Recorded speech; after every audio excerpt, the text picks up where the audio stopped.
All right, good evening. We are having another shortened edition of the Daf Yomi as we are at the mission on the bottom of Lamed Hey Amud Beis. We are still anonymously sponsored. Yes. Right? This entire week. For the entire week, in the merit of all those in our community who are in need of a shidduch. Hashem should help them. We are mission at the bottom of Lamed Hey Amud Beis. As I said, Shachtu al minas lehaniach es damo o emurav lemachar. Right? Let's say he does the shchita and he has in mind that he's going to leave the blood or the fats that are burned on the Mizbeach till tomorrow, okay? So that's going to be after the proper amount of time, right? That's what we're going to see. O lahotzion, now this, or he's going to take them out of the azar. Now, this is not the same thing as pigul, because you're not saying I'm going to eat it tomorrow or I'm going to burn it tomorrow. You are saying that I'm just going to leave it over. I'm not going to do it at all, right? I'm not burning it tomorrow. I'm just going to leave them. I'm just going to leave it. I'm not doing anything with it. You're not allowed to do that, are you? You can't. Well, if I left it over, it would be puzzle. So now these are not pigul thoughts. This is not the same thing as I'm going to burn it tomorrow. I'm going to eat it tomorrow. This is now I'm going to do I'm planning on doing something that will invalidate this korban. And you do that, you're chayav. So, well, but for what? You're not chayav for pigul because it's not pigul. Right. So, Mishnah earlier at some point. Right, I believe so. Yeah, these sound very familiar, but a lot of the Mishnayos are very similar. Because, right? So this circumstance slightly changes the rules now. Or Lohotzion Lechutz, he's planning on taking the meat outside of the Azara. Rabbi Yehuda Posel. Rabbi Yehuda says the rule is that if you have in mind to do something that would invalidate the korban, that in itself invalidates the korban. The Chachamim Machshir and the Chacham say not so. Only pigul intention invalidates a korban. Having intention to do some other psul to it doesn't make it pigul, doesn't make it puzzle. It only becomes puzzle if you actually do that thing, right? Thinking about it doesn't mean anything. Now we're going to explain that when the Gemara comes along. Let's say now we go to sprinkling the blood in the wrong place, right? Which we talked about. If you actually sprinkled the blood in the wrong place, we said the korban would work. It was miratze, but you couldn't eat the meat, right? You couldn't eat the meat, but the korban would work. So now, let's say he does the shchita with condition that he's going to put the blood al gabe hakevesh. He's going to put it onto the ramp. Oh, shelo keneged hayesod, or on a section of the mizbeach where there's no base, where you're not allowed to sprinkle. Litain es hanitonim lemalon lemata. Or he's going to sprinkle the blood that goes above the red line below, right? The korban chatos goes above the ola goes above. No, I'm mixing it up. Ola goes above, chatos goes below. It's the reverse with a bird. So if you mix those two up, so es hanitonim bifnim bachutz, es haniton bachutz bifnim. We're on Lamed Vav and Aleph. If you are going to mix up the blood applications for a korban that the blood is supposed to be sprinkled inside the Beis Hamikdash with those that are sprinkled outside the Beis Hamikdash, sheyochlu tameim, that this korban is going to be eaten by a kohen who is tamei, sheyakrivu tameim, or the kohanim are tamei that are going to burn the fats on the mizbeach, sheyochlu arelim, that it's going to be consumed by somebody, the meat is going to be consumed by somebody who is not circumcised, sheyakruvu arelim, or a kohen who is an arel is going to burn it on the mizbeach. We learned that those were psulim in the first parak. Lishaber atzmos haPesach. He has in mind that he's going to break the bones of a korban Pesach, which you're not allowed to do. Lechol heimenu no, or he's going to eat the meat of the korban Pesach raw, which you're not allowed to do. You have to eat it, right? The pasuk says tzli eish. You're supposed to eat it tzli eish. So ve'le'arev damo badam hapsulim, or he's going to mix the blood of this korban together with other blood that is puzzle. Then the korban is kosher. That is still kosher. Why? She'ein machshava poselas ela bechutz lezmano vechutz lemekomo. Because the only thing that could be on your mind that will invalidate the korban is if you are planning to do it outside of the right time or right place. Ve'hapesach ve'achatos shel lishman, also korban pesach and korban chatas. We learned in the first parak to have intent to do those not proper, with the intent that they're a different korban. Then you switch them to a different korban. That's going to invalidate them as well. So therefore, all of these actions they don't invalidate a korban. So therefore, everyone agrees that if you do if you think about doing these things, it's not going to invalidate your korban. Okay, good. Says the Gemara. Now we want to know, my time of the Rabbi Yehuda, what is Rabbi Yehuda thinking? Why does Rabbi Yehuda hold that these other thoughts are going to invalidate? Amar Rabbi Elazar says, Trei Kroi Ksiv, there's two psukim, benosar, right, which are written by the prohibition about leaving meat over. Because this Kosav Echad Omer, one pasuk says Lo Sosirim Men Ad Boker. By the Korban Pasach it says don't leave it over to the morning. Because Kosav Echad Omer, by the Korban Toda it says Lo Yaniach Mimeno Ad Boker. Don't leave it over till the morning. Im Eino Inyan Lahaniach. Now we already know there's a prohibition of leaving it over in the morning because it was already written by the Korban Pasach. Why do we need another pasuk to tell me that you can't leave it over till the morning? If it's there's our im eno inyan, which we've been using a lot in this Masechta. If it doesn't mean to repeat, because you don't need to repeat things, tneo le'inyan machshavas hinuach. It's to tell us that even having a thought that you will leave it over also invalidates it. Right? We had that. That's exactly how Pigel worked. Right? Exactly how the pasuk by Pigel worked. Right? Which said on the third day, we said, well, you can't say that it's leaving it over the third day because we already had a pasuk by that, so therefore it's having in mind that he's going to leave it over to the third day. So it can't be leaving it over to the next morning because that we already know is prohibited. Therefore, this must be having in mind that you're leaving it over to the third day. It also invalidates your offering. Now, Rabbi Yehuda, we're getting used to this in the Gemara. You're going to presume that that's where Rabbi Yehuda comes from, but we already used that. Rabbi Yehuda already learns that pasuk for something else. Rabbi Yehuda is going to use this pasuk for a different purpose. The pasuk says, "Ubisar zevach todas shlamav." The pasuk says, and the meat of the korban toda, his shlamim. We said, why is a korban toda? We remember this is the pasuk we used before to tell us that a toda is a type of shlamim, but a shlamim is not a type of toda, right? So we used this pasuk before. Lamanu letoda shenel cheles liyom v'layla. This is telling us that you're supposed to eat the korban toda only one day and one night. How? Because the rest of the pasuk that the Gemara did not quote. The rest of the pasuk says, the pasuk is Ubasar Zevach Todas Shlamav B'Yom Korbano. On the day you bring the korban, Yeachel, it shall be eaten. Lo Yaniach Mimeno Aboker. Don't leave it over till the morning. That is the pasuk of the Lo Yaniach. That's the one we just quoted. So therefore, Lo Yaniach Mimeno Aboker. That tells us that a korban toda is eaten for one day and one night. Okay. Well, Vlodos Temuros Minayan. How do I know that if a korban toda, which can be a female animal, gives birth? Or let's say somebody messes up and they make a tmura. Somebody says, I'm exchanging this animal for a different animal. So we know the halachas, they both become kodesh, they both become a toda. So how do I know also when you do those korbanos, they have the same rules? You have to bring those animals as korbanos also. How do I know they have the same rules and you can only use them for one day and one night? Tam and Lomar, therefore the pasuk says, ubisar. This is an extra word. Right? So therefore the pasuk, since you have an extra word, it must be including other types of korbanos to have the same rule. And that is the children of these korbanos plus a tmura, the exchange of these offerings as well. Chatas ve'asha minayin. What's the source for the prohibition?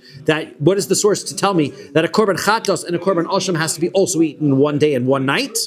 Tamalomar, an extra word in the pasuk again. Tamalomar zevach. It has the word zevach. So therefore the word zevach, any korban, so that includes also korban chatos and a korban asham. Minayin l'rabos shalmi nazir u'vishalmi pesach. What about the next level of korbanos? The korban shlamim of a nazir or korban shlamim of a korban pesach. What's a korban shlamim of a pesach?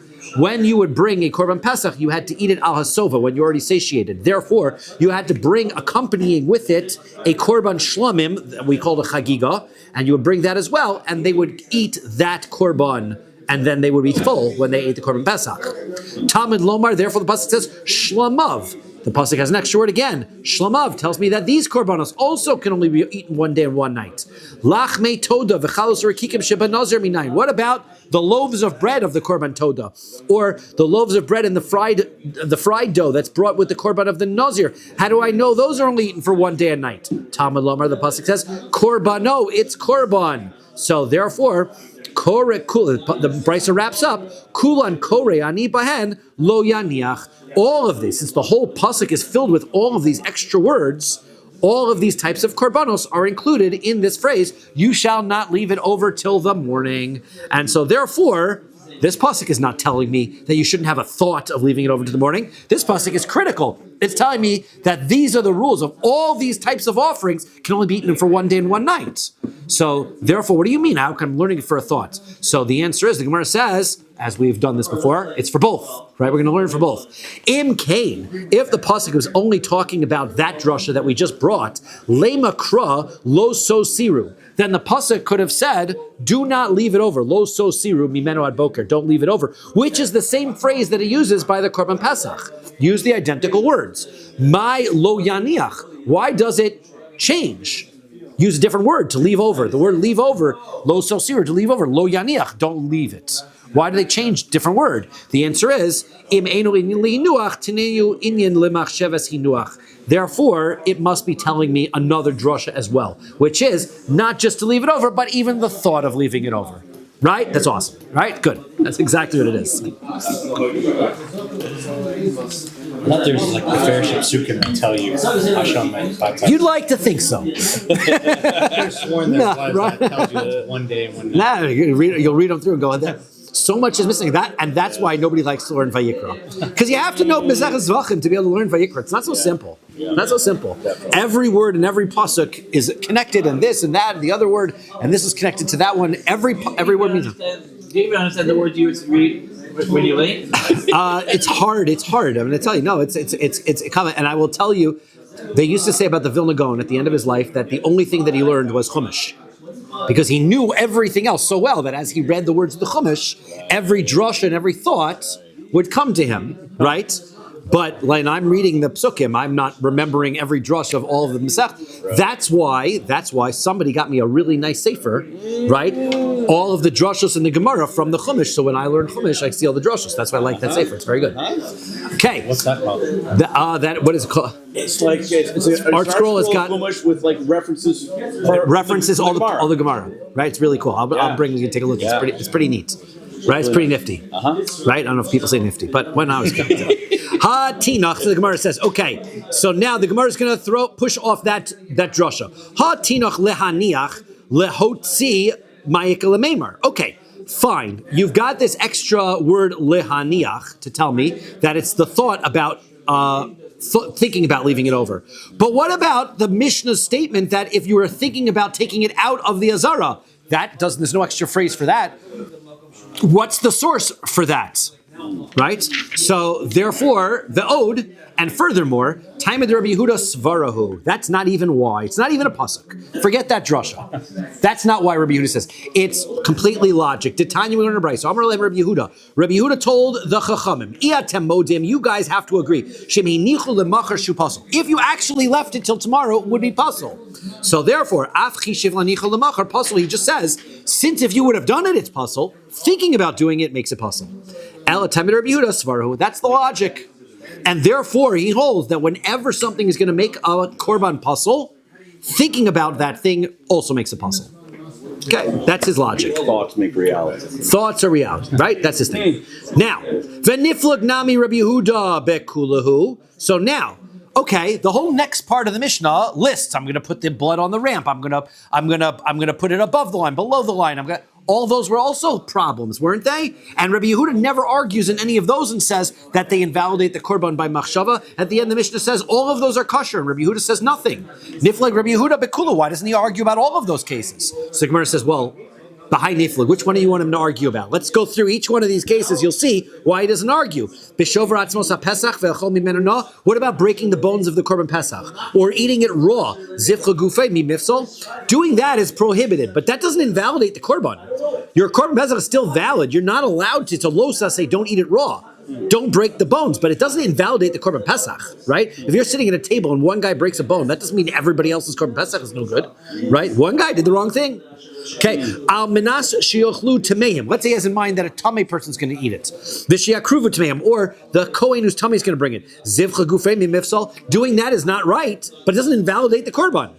Okay, yochlu arelim, right? Because remember, after zrika, the korban's valid. These are all things that happen after the zrika, after the sprinkling. Sheyochlu arelim, that somebody who is an arel, an uncircumcised person, is going to eat it. V'sheyakruvu arelim, where an uncircumcised person is going to bring it as a korban. Zivcha gufei mimifsal, that doesn't ruin it either. Again, after zrika, the korban is already fine. These are bad things to do. It's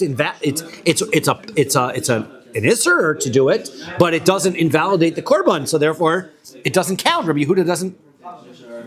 Yes, the korban is already right. They already shechted it. They already caught the blood. They sprinkled it on the mizbeach. Korban is valid. Now they took the fats. They bring it up to the mizbeach and they burn it improperly. The korban is already valid. Once they sprinkled it, it was valid. So therefore, once you do the next thing, that's wrong. You can't do that, but it doesn't invalidate the korban. Right? Lishna achrina. Right? Another version is kol kamine. Right? The other thing about it is that another version of it is some of these things are not in his control. Meaning, if you are thinking about doing something to the korban that you yourself can do, I'm going to leave this meat over till tomorrow. Okay, fine, then you can invalidate it. But can you invalidate a korban by thinking that somebody else is going to do something? I'm thinking that a non-circumcised Kohen is going to burn it tomorrow. Great, you're not a non-circumcised Kohen. How do you have control over what somebody else is going to do? Therefore, that's not going to invalidate it because you have no control over what that other person does. The guy himself? Well, then we may have a problem with his shrita or his avoda in the first place, right? That might possibly korban at that point, right? So he has to be himself a kosher. We know that by the avoda it has to be somebody, can't be somebody who's an oral. So he has to be somebody who is already. No, I mean he's doing it for somebody that's. Oh, so if he's doing it l'shem, then that we also said was a psul, right? If you do your korban l'shem avodah zarah, it's also a psul, right? Okay, what about la'arev daman b'dam psul? He's going to mix the blood with puzzle dam. Rabbi Yehuda l'tameh. So Rabbi Yehuda, according to his own reasoning, damar ein dam mevatel dam. He says even if you mix blood with blood, it doesn't invalidate it, so it's not a problem. Litenas and itanim l'malamata. You're going to mix the korbanos up. It doesn't go in the order of the Mishnah, which is interesting, but you're going to put the blood that was above, below, and below above. Rabbi Yehuda l'tameh against Rabbi Yehuda according to his own reason. Damar shalolim komonami mikomo karina. But he says you can, once you sprinkle the blood on the mizbeach, it doesn't matter if you sprinkle it in the wrong place. It's a mitzvah to put it in the right place, but if you put it in the wrong place, it doesn't invalidate the korban. Okay. What about the korbanos bifnim and the korbanos bechutz? You flip these bull offerings around. So Kasab Rabbi Yehuda, ba'inan makom shehei mishulash bedam babasar ubeimurin. Rabbi Yehuda says that in order for you to invalidate a korban, the place that you're thinking that you're going to sprinkle it wrong has to have three things attached to it. It has to be a place that you can sprinkle blood, eat meat, and burn the emurim, burn the fats. You don't do those things on the korban that's on the inside. When a korban is a bull offering on the inside, you sprinkle the blood on the mizbeach hapnim, but the animal is burnt outside, and the emurim is burnt outside. The meat is not eaten. So therefore, that doesn't apply inside the mikdash. So therefore, if you have in mind that you're going to do a service inside the Beis HaMikdash, that is not bachutz. That's not outside the zone. Therefore, it doesn't invalidate the korban. Okay? Problem is, umi islay Rabbi Yehuda Isvara. Does Rabbi Yehuda hold that way? Right? That you need all those three things in order to be an invalidating place. V'atanya, we learn a brayso. Rabbi Yehuda says, davar ra. That there's the pasuk says that you're not supposed to slaughter. You're not read the pasuk. Pasuk says lo tisbach Hashem elokecha shor vaseh. You're not supposed to sacrifice to Hashem a ox or a sheep asher yeh mum, which has a mum called davar ra, any bad thing upon it. So davar ra, what is the davar ra? Riba kanchatos sheshchata bidrom. What's the bad thing? The bad thing is a korban chatos that got slaughtered in the south part of the Azara. Right? Then you can't continue to do it. That was a bad thing that was done to it. Also, if you take the blood of a regular korban chatos and you bring it into the Beis HaMikdash, that's considered chutz l'mekomo because the place that the blood of the korban chatos is offered is in the courtyard of the Beis HaMikdash. You take it outside the courtyard, it is invalid. Included outside the courtyard is inside the Beis HaMikdash itself, according to Rabbi Yehuda. So now you told me that Rabbi Yehuda doesn't invalidate inside the Beis HaMikdash because inside the Beis HaMikdash is not a place that has those three properties. Why is he saying that the blood becomes invalid when you walk inside? The lace Rabbi Yehuda haisvara. But one second, we know Rabbi Yehuda does hold of this requirement to require all three things. Vatnan, we learn in a Mishnah. Rabbi Yehuda says, Hichnis b'shogeg kosher. If you take blood from a korban chatos into the Beis HaMikdash b'shogeg, right, negligently, I guess the Kohen thought it was blood that was supposed to go inside. He made a mistake. Bring it back out. That it is kosher. You have not invalidated it. because haba mezid puzzle, which means that if you bring it on purpose in, then it is puzzle. Well, why? So v'kai malon, we explained that beshe keeper. He has then, on that circumstance, because he's already thrown the blood on the mizbeach hapnimi. It's because he went and did it intentionally. So he threw the blood. So hashta mahosam aili aila e keeper in lo keeper lo hacha dechashiv chashuve lo kol shekain. He says, look, in that circumstance, if he actually brought it into the heichal and he sprinkled it onto the mizbeach, that would invalidate the korban. We said that it would invalidate the korban. So now, if he thinks about doing it, right? So for sure, then why isn't that invalidated? That's his shita, right? Thinking about doing something that's going to invalidate should invalidate it. Okay. So I'm saying the reverse. The reverse is what he's saying. He's saying that if I walk into the heichal, if I walk into the Beis Hamikdash, that by itself doesn't invalidate the blood. It only becomes invalid if I sprinkle the blood, according to that Mishnah over there, which we'll learn on Daf Pei Gimel. Well, see why over there? I don't know why. We'll wait till we get to Daf Pei Gimel. But if you sprinkle it on the Mizbeach, that's when it's invalid. But just walking in does not invalidate it. Well, if walking in doesn't invalidate it, then for sure thinking about walking into the Beis Hamikdash does not invalidate it. That's the point that he's trying to make. So it should not invalidate it. So the answer is Trei Tanai Ali de Rabbi Yehuda. There's two versions of Rabbi Yehuda. Right? One version says that thought would invalidate, one says it doesn't. That explains why in our Mishnah, Rabbi Yehuda does not argue. Because Rabbi Yehuda, one version of Rabbi Yehuda is he didn't argue. One version is he does argue, so that's not a problem. The Savar Rabbi Yehuda, Chata Sheshachta Bedoram Yehei Chayev, right now, is Rabbi Yehuda, he brought, right, that he says that Davar Ra, right, he says that this is all Davar Ra, that Lo Sizbach LaHashem Elokecha, don't sacrifice to Hashem anything which is a Davar Ra. That's a Lo Saseh, everything that passes is a Lo Saseh, which means it gets Malkus if you do it.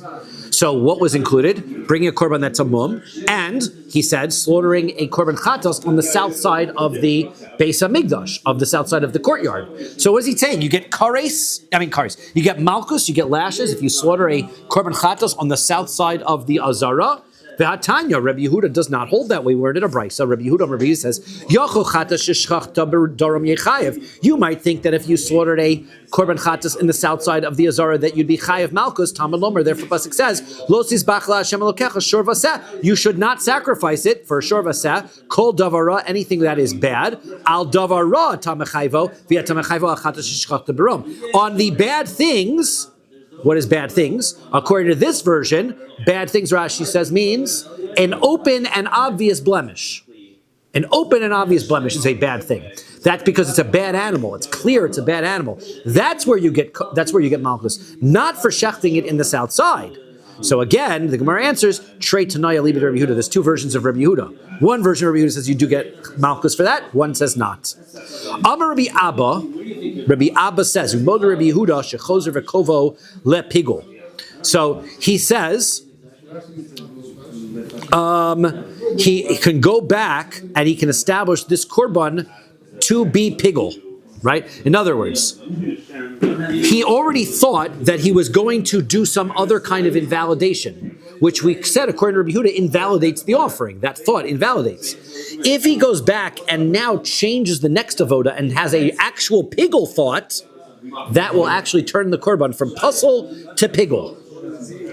Okay? That's what Rabbi says. That's what Rabbi Yehuda agrees.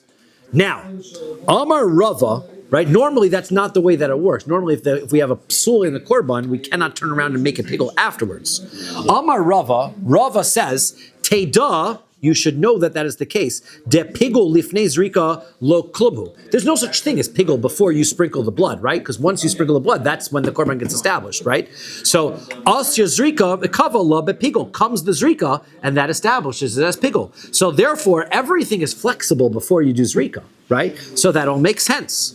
But the Gemara pushes it and says, Velohi, that is not correct. Hasamhu chada machshavahi, hacha trei machshavos. There with pigul, that's one thought. He didn't have, everything else was fine. He decided it's pigul, that makes it pigul. Here he's got two different thoughts. First there was a thought that made it puzzle, then he has another thought that makes it into a pigul. We're going to stop here. We'll continue with Esvei of Yehuda. At least we got Well, we got one page in, right? We did a page. Yeah, we did. We didn't fall further behind. Good. Beautiful.